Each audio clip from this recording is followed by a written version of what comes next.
Goedemorgen, geliefde broeders en zusters in de Heer Yesus Kristus. Shalom. Selamat pagi saudara-saudaraku yang kekasih di dalam Tuhan Yesus Kristus. Shalom. Mari kita siapkan hati dan pikiran kita dan kita akan mulai ibadah saat ini. Laten we onze harten en gedachten voorbereiden en deze eredienst beginnen. Mari kita mulai. Pertolongan kami adalah dalam nama Tuhan yang telah menjadikan langit dan bumi, yang memeliharakan kesetiaannya sampai selama-lamanya, dan yang tidak pernah meninggalkan perbuatan tangannya di dalam kami. Onze hulp is in de naam van de Heer, die hemel en aarde gemaakt heeft, die trouw blijft tot in eeuwigheid en niet laat varen het werk in ons. Amin. Kasih karunia adalah bagi saudara-saudara dan damai sejahtera dari Allah Bapa kita dan dari Yesus Kristus Tuhan kita dan dari Roh Kudus. Genade zij u en vrede van God de Vader en van Jezus Christus onze Heer en van de Heilige Geest. Saudara-saudaraku yang kekasih, nats pembukaan terdapat di dalam Kisah Para Rasul, Kisah 12 ayat 5. De opening tekst is te vinden Handelingen 12 vers 5 en luidt als volgt. Terwijl Petrus onder zware bewaking zat opgesloten, bleef de gemeente vol vuur voor hem bidden tot God. Demikianlah Petrus ditahan di dalam penjara, tetapi dengan tekun jemaat mendoakannya kepada Allah. Amin. Saudara-saudara jemaat yang kekasih, kami akan mendengar pembacaan Alkitab selaku firman Tuhan. Dan pembacaan Alkitab terdapat di dalam kitab Kisah Para Rasul, Kisah 12, pada ayat yang pertama sampai 9. De schriftlezing is te vinden in Handelingen van de Apostelen, hoofdstuk 12, de versen 1 tot en met 9. Tapi sebelumnya saudara-saudara, mari kami berdoa. Kami berdoa. Kami bersyukur kepadamu ya Tuhan, karena kami diberikan waktu untuk mendengar firman Tuhan di tempat masing-masing. Kami sungguh percaya Roh Kudus akan membuat kami sanggup mengerti firman Tuhan. Karena itu siapkan kami ya Roh Kudus, baik kami yang berbicara, pun kami yang mendengar. Biarlah kami semua dikuasai roh dan firman-Mu, ya Tuhan.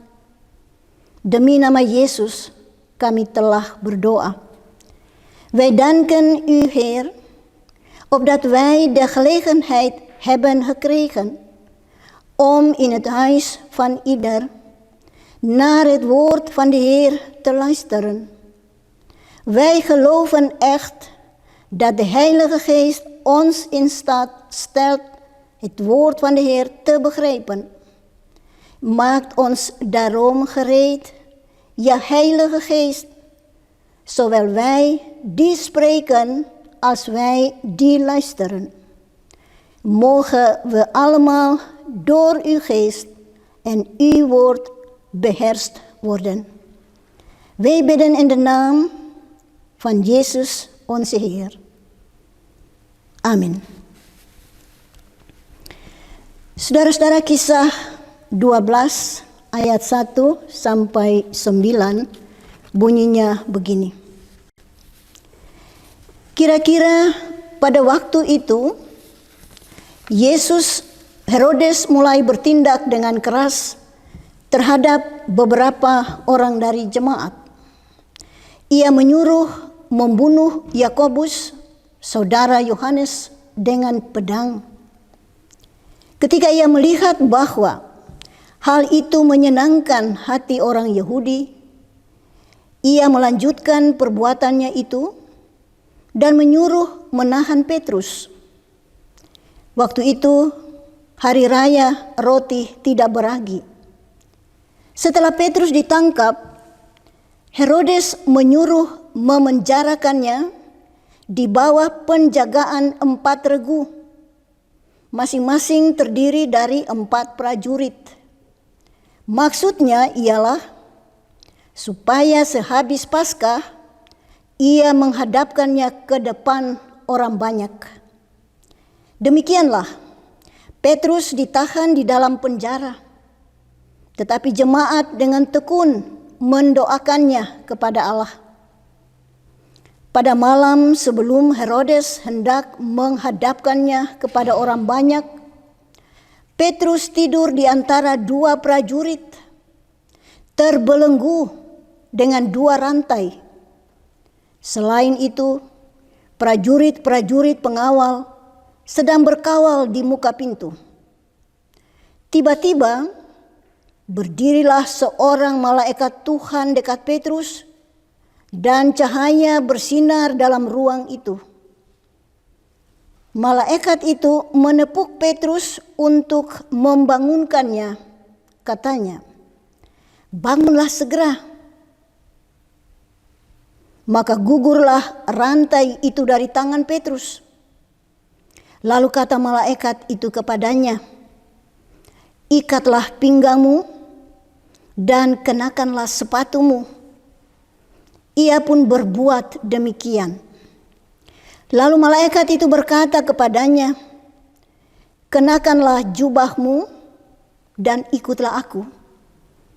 Lalu ia mengikuti malaikat itu keluar, dan ia tidak tahu bahwa apa yang dilakukan malaikat itu sungguh-sungguh terjadi. Sangkanya ia melihat suatu penglihatan. Omstreeks die tijd nam koning Herodes enkele leden van de gemeente gevangen en mishandelde hen. Jakobus, de broer van Johannes, liet hij met het zwaard ter dood brengen. Toen hij zag dat de Joden hier gunstig op reageerden, liet hij ook Petrus aanhouden. Dat was tijdens het feest van het ongedesmde brood. Na de arrestatie sloot hij hem op in de gevangenis, waar hij hem door 4 geroepen soldaten van steeds 4 man liet bewaken, met de bedoeling hem na het Pesachfeest ten overstaan van het volk te berichten.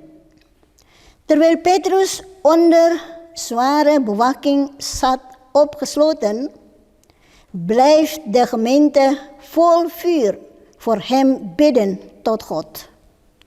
In de nacht, voordat hij voorgeleid zou worden, lag Petrus te slapen tussen 2 soldaten, aan wie hij met 2 kettingen was vastgeketend. Ook voor de deur van de kerker stonden bewakers. Toen verscheen er plotseling een engel van de Heer en een stralend licht vulde de hele ruimte. De engel stootte Petrus aan om hem wakker te maken en zei, "Vlug, sta op." Meteen vielen de ketens van zijn handen. De engel zei tegen hem, "Doe je gordel om en trek je sandalen aan." Dat deed hij. Daarom zei de engel, "Sla je mantel om en volg mij."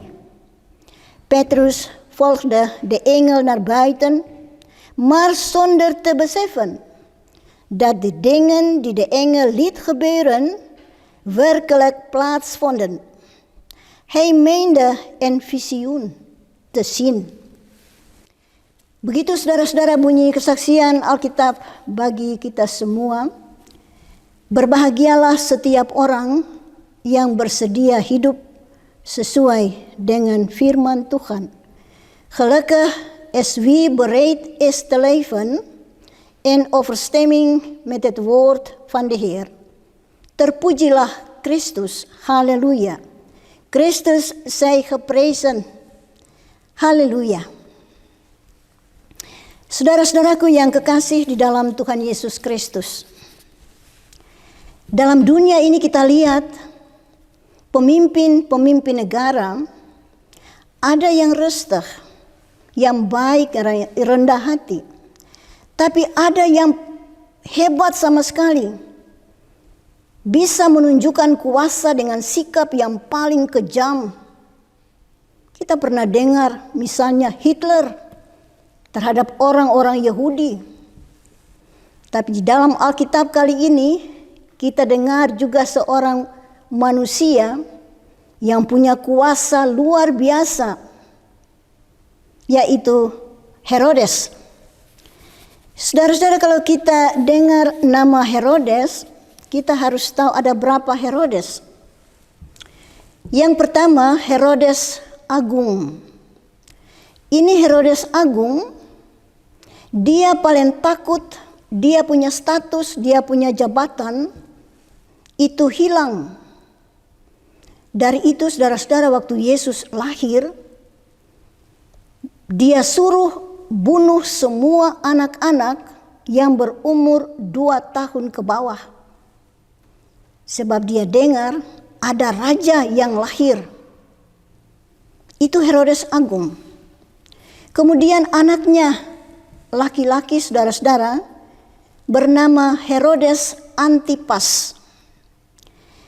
Pada masa Herodes Antipas, dalam pemerintahannya, ia juga membunuh.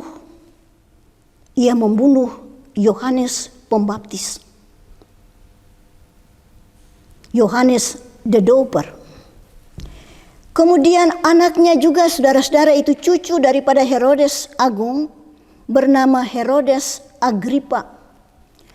Herodes Agripa pertama ini saudara-saudara, dia juga membunuh. Dia membunuh Yakobus dalam pembacaan tadi. Yakobus dibunuh. Pokoknya orang-orang selaku pemberita Injil, pemberita kabar kesukaan, itu dibunuh. Sebab orang-orang yang memberitakan Injil setelah dikuasai oleh kuasa roh, pemberitaan mereka luar biasa semangat, menggugah hati setiap orang yang mendengar. Sampai-sampai kita pernah dengar 3.000 orang menjadi percaya. Orang bertambah di dalam pengenalan kepada Kristus yang mati dan bangkit. Itu semangat karena kuasa Roh Kudus tetap aktual, tetap semangat dan aktif dalam semua yang bernama pengikut Kristus, terutama pemberita Injil. Dalam pemerintahan Agripa pertama ini cucu daripada Herodes Agung, setelah bunuh Yakobus, saudara Yohanes, Herodes sangka bahwa itu satu tindakan yang paling menarik. Orang-orang akan takut, orang-orang akan senang dengan Herodes. Jadi kita lihat saudara-saudara, ada 2 kuasa dan 2 kerajaan yang selalu ada dan bertentangan di dunia ini. Kuasa daripada raja-raja dunia, kuasa Herodes, diperhadapkan dengan kuasa kerajaan Allah. Siapa yang besar? Siapa yang sukses? Kita akan lihat dalam pembacaan kita tadi, saudara-saudara. Dikatakan bahwa sesudah Yakobus mati, Herodes kasih perintah tangkap itu Petrus. kasih masuk dia dalam penjara, tahan dia dulu, sebab tidak boleh ada penghukuman pada hari-hari raya. Sesudah hari-hari raya baru diadakan pemeriksaan dan penghukuman mati. Tadi hari raya dibilang roti tidak beragi, hari raya Paskah. Itu harus dirayakan dulu. Sesudah itu baru Petrus maju untuk diadili. Saudara-saudara, dalam pembacaan tadi dibilang sikap daripada Herodes. Herodes orang yang paling kejam. Dia pakai dia punya kuasa, dia punya macht untuk menghambat pekerjaan Tuhan. Menghambat orang-orang percaya, pengikut Kristus. Bahkan sampai membunuh para rasul. Dengan demikian Herodes sudah berhasil kasih lihat bahwa dia hebat, dia jago. Semua orang harus kagum terhadap dia. Harus tunduk dan takut kepadanya. Dan ia telah sukses untuk menjadi orang yang populer untuk dunia di mata manusia.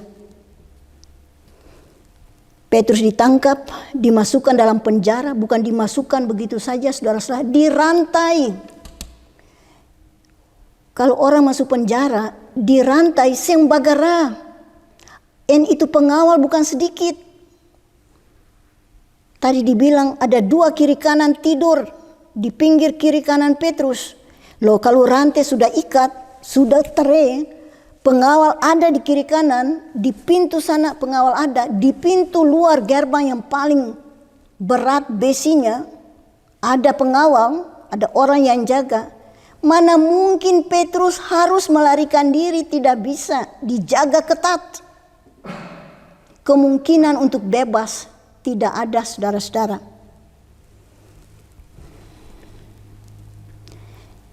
Herodes was een wreed mens. Hij gebruikte zijn macht om de gelovigen, de volgelingen van Christus, te achtervolgen. Zelf het doden van de apostelen. Zo openbaarde Herodes zich als een geweldenaar, als een kampioen. Alle mensen moesten voor hem buigen en hem vrezen. Hij werd heel populair in de ogen van de wereld, in de ogen van de mensen. Petrus werd gevangen, gestopt in de gevangenis, streng bewaakt in afwachting van de doodstraf. Bagaimana sikap Petrus, saudara-saudara? Petrus tidak takut.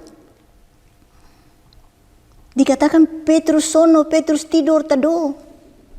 Kalau kita orang manusia, kalau sudah tahu bahwa hukuman mati pasti akan jadi, kata orang sing tidur, kata orang balisah. Problem kecil-kecil saja kata orang sing tidur. Tidur dengan problem, bangun dengan problem, berjalan dengan problem.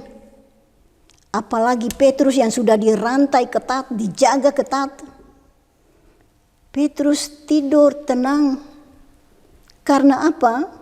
Karena dia percaya betul kepada Tuhan yang mati dan bangkit. Karena dia sementara dikuasai oleh Roh Kudus. Roh Kudus itu akan memberikan manusia resteh. Roh Kudus membuat manusia tidak melihat itu problem, tapi melihat Tuhan tembus itu problem. Sebab Tuhan berada di atas problem manusia.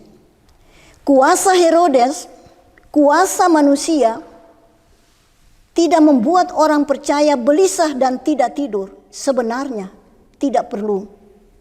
Karena Tuhan dan Roh-Nya sudah ada di dalam diri kita orang percaya. Dan karena itu Roh Kudus membuat Petrus tenang. Saudara-saudara, kita bisa bilang Petrus punya tubuh dirantai, tapi Roh Kudus yang ada di dalam Petrus, iman yang ada di dalam Petrus tidak bisa dirantai. Dia adalah orang bebas, bebas dalam percaya kepada Tuhan. Jadi rantai tidak menjadi problem bagi Petrus.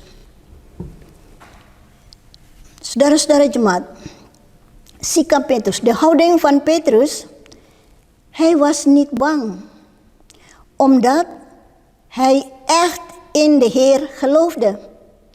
De geest van de Heer maakte hem kalm en rustig. Zijn lichaam was geketend, maar zijn geloof kon door de aanwezigheid van de geest van de Heer in hem niet geketend worden. Benar toh? Bisa tidur. Saudara-saudara, kita dengar dalam pembacaan tadi, waktu Petrus ada di gevangenis, di penjara, orang-orang yang baru saja percaya karena pemberitaan Petrus, mereka tidak pasif, mereka ikut rasa. Mereka mau bikin apa? Satu-satunya jalan mereka berkumpul di satu rumah, rumah Maria. Mereka berdoa. Dikatakan dalam nats pembukaan tadi, saudara-saudara, mereka berdoa dengan tekun kepada Tuhan, bertekun. Karena itu khotbah di hari ini, saudara-saudara, berbunyi, bertekun di dalam doa, vol vuur in het gebed, of volharden in het gebed. Ini sikap yang positif dari orang yang baru dikuasai oleh Roh Kudus. Roh Kudus mendorong mereka untuk buat sesuatu untuk Petrus. Mereka berkumpul dan mereka berdoa dengan tekun. Apa artinya, saudara-saudara, berdoa dengan tekun? Berdoa dengan tekun artinya berdoa dari hati yang percaya betul kepada Tuhan. Berdoa sungguh-sungguh. Pikiran dan perasaan teradres cuma kepada Tuhan yang Maha Kuasa, yang lebih berkuasa daripada Herodes. Berdoa dengan sungguh-sungguh, berdoa yang keluar dari hati. Saudara-saudara, kalau kita bilang orang ada problem, sembahyang, ajar aku dan sembahyang lain. Iya, mereka sembahyang bagaimana? Saudara-saudara, kita orang Maluku, orang bilang sembahyang, semua orang mengaku, ya aku bisa sembahyang lah. Mari saudara-saudara, di samping sembahyang, kita bilang yang keluar dari hati, ada juga sembahyang yang lain. Misalnya, kita orang sakit. Kita orang sembahyang mau kasih bye-bye, ada buku. Orang tua yang dolo-dolo, dorang ada buku. Dorang sembahyang yang keluar dari hati, dorang baca, bla bla bla bla. Lastnya bisa mustajab berkat Allah, misalnya gitu. Ini mesti dibaca, ada yang 3 kali, boleh berbeda, baca yang sama. Jadi apa yang sudah tertulis itu harus dibaca, peninggalan orang tua-tua. Jadi apa yang dibaca itu tidak teradres kepada Tuhan. Apa yang dibaca itu adalah kertas yang berisi tulisan-tulisan manusia, bukan tulisan roh. Tulisan-tulisan itulah yang bikin susah. Bikin susah diri sendiri dan bikin susah keturunan. Orang Kristen yang berdoa, dia harus berdoa dari hati yang terarah, teradres kepada Tuhan. Apa kata roh? Paulus bilang roh akan membantu kita, tolong kita. Keluarkan perasaan-perasaan kita, pengeluhan kita kepada Allah. Ketorang sendiri tahu apa yang ketorang mesti sembahyang. Tapi roh yang ada di dalam kita, dialah yang menolong kita bawa semuanya kepada Tuhan Allah. Pada waktu kita perlu, Tuhan tahu. Pada waktu kita percaya dengan sungguh-sungguh, menyerahkan semua secara sungguh-sungguh, ia mendengar. Dan ia bertindak. Bukan saja mendengar, tapi dia bertindak. Puji Tuhan, kita mempunyai Tuhan yang tahu isi hati kita, yang kita keluarkan secara jujur kepadanya. Tuhan tahu isi hati kita yang percaya dan bergantung penuh kepadanya. Dan ia menjawab kita. Apabila kita selalu bersyukur kepada Tuhan, ia selalu memberkati kita. Jadi saudara-saudara, persekutuan orang-orang yang berkumpul, mereka berdoa dengan tekun. Beda daripada Yesus bangkit yang waktu Thomas, mereka berkumpul karena takut. Tapi persekutuan kali ini adalah persekutuan yang bertekun di dalam doa minta Petrus dibebaskan. Doa orang banyak besar kuasanya. Doa orang benar itu besar kuasanya. Dan tidak ada yang mustahil bagi Allah. Apa yang tidak mungkin bagi manusia. Tidak mungkin Petrus harus melarikan diri. Apa yang tidak mungkin bagi manusia adalah mungkin bagi Allah. Mujizat pasti terjadi. Mujizat terjadi saudara-saudara sebagai satu bukti kasih dan bukti kemahakuasaan Allah yang melebihi kuasa Herodes, kuasa manusia siapapun yang berada di atas muka bumi ini. Kita harus bilang betul, amin. Tidak ada satu kuasa yang lebih dari kuasa Tuhan Allah terhadap manusia dan terhadap alam semesta ini. Dari dulu sampai sekarang dan sampai selama-lamanya. Lieve broeder en zusters, de houding van de gemeente, de reactie van de gemeente, vol vuur bidden. Intens bidden, zonder ophouden. Het gebed van de gemeente, het gebed van vele mensen, heeft grote macht. Wat niet mogelijk is voor mens, is mogelijk voor God. Een wonder als bewijs. Bewijs van Gods liefde.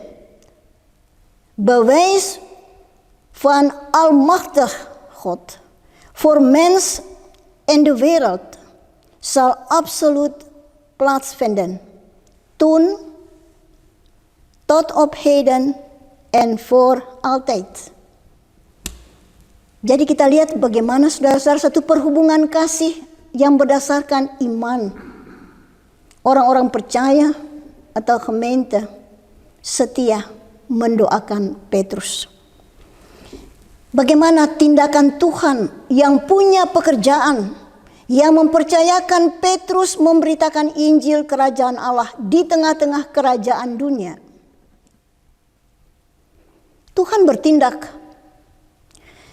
Tadi dikatakan doa orang banyak, doa orang benar, besar kuasanya. Malaikat datang. Semua rantai dikatakan gugur atau terlepas. Pintu penjara terbuka dengan sendirinya. Luar biasa kan saudara-saudara? Petrus menjadi saksi nyata pekerjaan Allah yang besar dan dahsyat. Jemaat boleh bersukacita, bersyukur dan mengaminkan kuasa Allah lebih besar dari kuasa Herodes, dan Injil harus tetap diberitakan sesuai dengan perintah Allah, sesuai dengan kepercayaan yang masih diberikan kepada manusia. De Heer begrijpt in het gebed van vele mensen. Het gebed heeft echt veel kracht. Het wonder geschiedde. De engel kwam alle kettingen losmaken. De poort van de gevangenis ging open. Petrus werd getuige van het grote en geweldige werk van God. De gemeente mag zich verheugen, God danken en beamen. De macht van God is groter dan de macht van Herodes. Het evangelie moet door worden verkondigd. Saudara-saudara, di hari peringatan pemberian Roh Kudus, hari ini kita merayakan Pentakosta yang kedua. Kita diyakinkan dan disadarkan bahwa kita semua terpanggil untuk tekun dalam doa.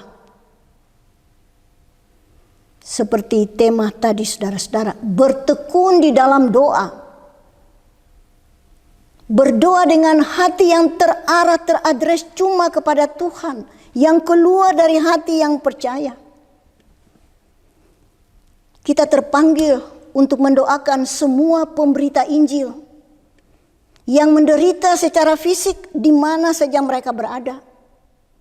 Kita terpanggil untuk mendoakan semua orang percaya yang masih dirantai bukan dengan rantai manusia biasa, tapi dirantai dan dibelenggu dengan rantai iblis dan dosa. Kita terpanggil saudara-saudara. Beta sing tahu di ketong semua pun jemaat masing-masing, ketorang pendeta, ketorang setia berdoa kepada jemaat. Tapi apa sebaliknya mereka berdoa untuk kita? Pemberita-pemberita Injil, pemimpin-pemimpin gereja. Apakah anak-anak juga setia mendoakan kita? Itu rahasia kita tidak tahu. Tapi kita terpanggil untuk saling mendoakan dengan iman yang cukup kuat dan bertekun. Supaya mujizat tetap terjadi setiap waktu, setiap hari, saudara-saudara. Op deze herdenkingsdag van de gave van de Heilige Geest worden we ervan bewust gemaakt en beseffen we vervolgens dat wij gelovigen geroepen zijn om vol vuur te bidden voor de verkondiging van het evangelie. Dat fysiek zo zwaar moest lijden, overal waar we ons bevinden. Wij worden geroepen om voor alle gelovigen te bidden die geketend worden door de kettingen van de duivel en de zonde. Yakinlah, doa yang dinaikkan dengan hati yang beriman dan bertekun didengar oleh Tuhan. Doa kita saudara-saudara didengar oleh Tuhan. Doa orang yang percaya didengar. Mogen de Heer uw gebed verhoren, ons gebed als gelovigen. Amin. Mari saudara-saudaraku yang kekasih di dalam Tuhan Yesus, kami berdoa. Kami sungguh mengucap syukur ya Tuhan, ya Allah kami. Kami boleh ada dan hidup, bernafas, dan bisa melakukan aktivitas di dalam keluarga, di tempat kerja, dan hari ini selaku orang percaya, kami boleh mendengarkan firman Tuhan, walaupun via online. Tapi Tuhan mau berbicara kepada kami semua. Tuhan mau bikin ingat kami semua bahwa doa itu paling penting. Sebab di dalam doa ada kuasa Allah yang bekerja, menolong dan melepaskan kami semua dari rantai iblis, rantai dosa. Di dalam doa, Tuhan memberikan kepada kami juga kekuatan fisik apabila kami lelah, apabila kami lemah. Terima kasih banyak Tuhan. Kiranya firman Tuhan yang sudah kami dengar saat ini akan masuk mengambil tempat dalam hati batin kami. Roh Kudus akan mendorong kami untuk setia berdoa sampai Tuhan menjawab setiap doa kami. Kami berdoa kepada orang-orang yang sudah putus asa, karena merasa Tuhan tidak mendengarkan doa mereka. Tuhan tidak peduli dengan mereka. Kiranya Roh Kudus berbicara bahwa setiap doa yang dipersembahkan di dalam nama Yesus, Tuhan Yesus peduli, Tuhan mendengar, Tuhan mempertimbangkan, dan pasti Tuhan akan menjawab. Sebab Tuhan setia untuk melayani setiap orang yang bernama manusia. Sebab manusia adalah ciptaan Tuhan sendiri. Terima kasih Tuhan. Di masa virus corona ini, banyak orang berdoa dengan tidak putus-putus. Apalagi mereka yang berada di rumah sakit. Mereka yang terserang coronavirus. Mereka berdoa terus-menerus. Apakah ini maksud Tuhan? Sebab pada waktu manusia belum diserang penyakit yang ganas, manusia kurang perlu Tuhan. Berdoa, tapi berdoa biasa. Tapi pada saat manusia punya saat-saat tertentu antara hidup dan mati, maka Roh Kudus mendorong manusia untuk berdoa dengan sungguh-sungguh, berdoa dengan tekun sampai Tuhan melepaskan. Puji Tuhan, ada orang-orang yang Tuhan boleh lepaskan daripada rantai penyakit. Ada orang-orang yang Tuhan lepaskan untuk tetap hidup. Memuji Tuhan. Terima kasih Tuhan. Bagi mereka yang berada di tengah-tengah pergumulan untuk sembuh dari berbagai penyakit, Tuhan ajar mereka membuka hati, berdoa kepada Tuhan dengan tekun, dengan tidak berkeputusan, dengan percaya, supaya semuanya itu diperhitungkan oleh Tuhan sebagai satu penyerahan diri total kepada Tuhan sebagai penguasa tunggal dalam seluruh kehidupan kami. Mari Tuhan, Tuhan kenal kami masing-masing, baik selaku pemberita-pemberita Injil, pendeta-pendeta, majelis jemaat. Sadarkan kami bahwa sebagai pemimpin tidak gampang. Konsekuensi daripada tugas seorang pemberita berat adanya, yaitu harus siap untuk menerima penderitaan seperti para rasul, para murid bersedia menyerahkan tubuh, jiwa, dan roh kepada Tuhan. Yakinkan kami Tuhan bahwa, sadarkan kami Tuhan bahwa jangan takut kepada orang yang akan membunuh tubuh tapi tidak berhak untuk membunuh jiwa. Biarlah kami semua tetap berani untuk menerima setiap konsekuensi tugas dan panggilan kami. Roh Kudus mengajar kami untuk tetap setia dengan semangat kuasa roh, menyampaikan kabar kesukaan kepada dunia ini di mana saja kami berada. Supaya banyak orang diselamatkan, banyak orang dibebaskan dari rantai dosa dan iblis.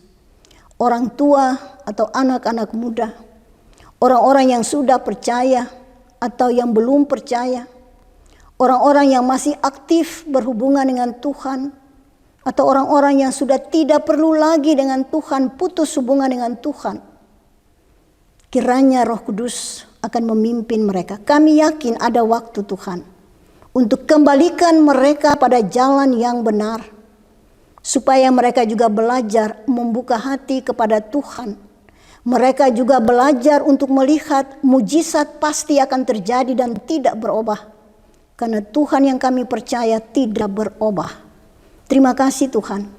Semua orang di mana saja berada, orang-orang Maluku di mana saja berada, orang Belanda atau siapapun, orang-orang yang percaya kepada Tuhan, sadarkan kami semua untuk tetap bertekun di dalam doa sampai Tuhan menjawab dan melepaskan kami dari belenggu dan rantai-rantai yang sementara ada mengikat kami sehingga tidak bebas.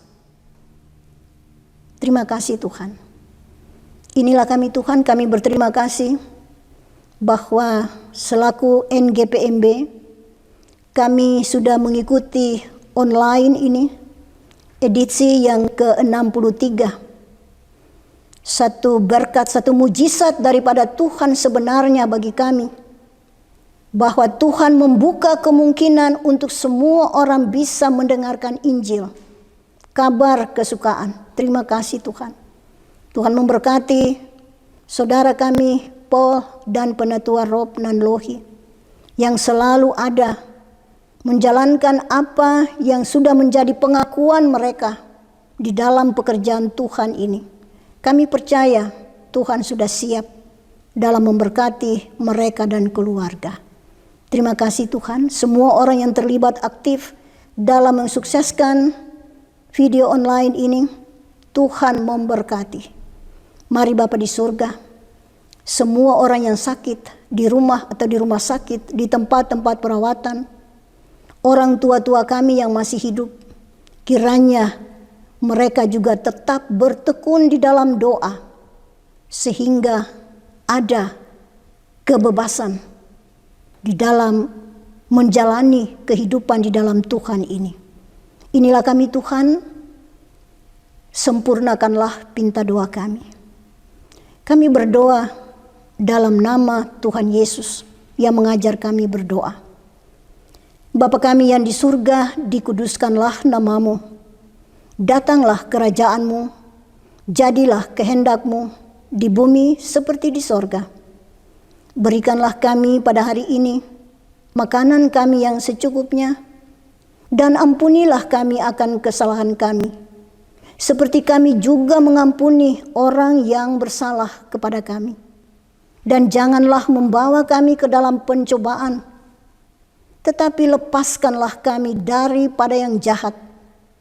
Karena Engkaulah yang mempunyai kerajaan dan kuasa dan kemuliaan sampai selama-lamanya. Amin. Saudara-saudara jemaat yang kekasih, arahkan hati dan pikiran kepada Tuhan dan terimalah berkat-Nya.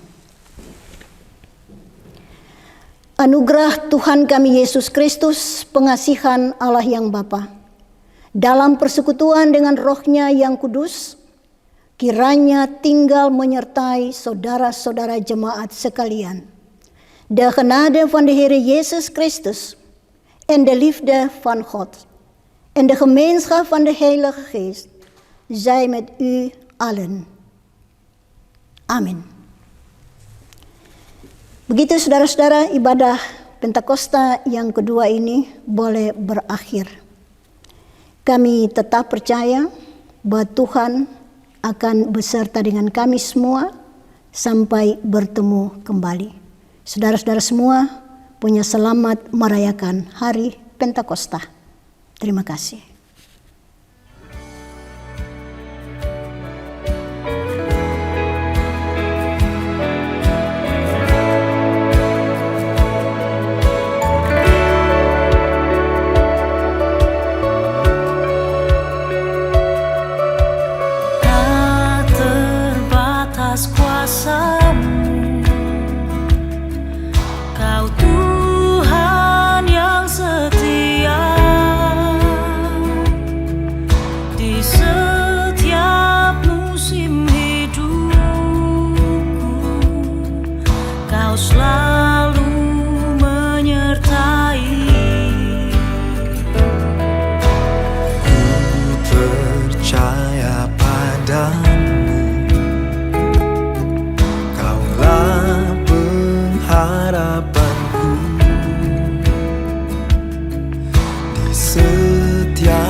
Bersamamu kau kekuatanku,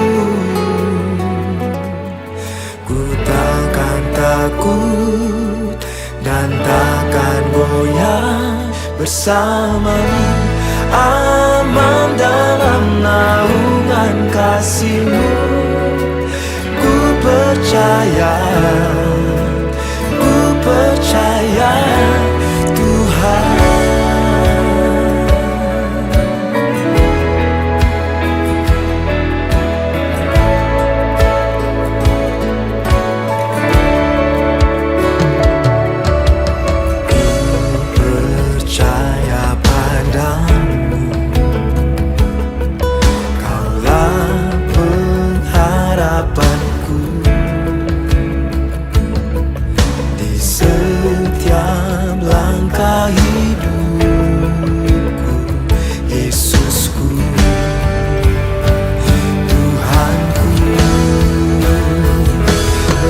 bersamamu, kau kekuatanku. Ku takkan takut dan takkan goyah bersamamu. Aman dalam naungan kasih-Mu. Ku percaya Tuhan.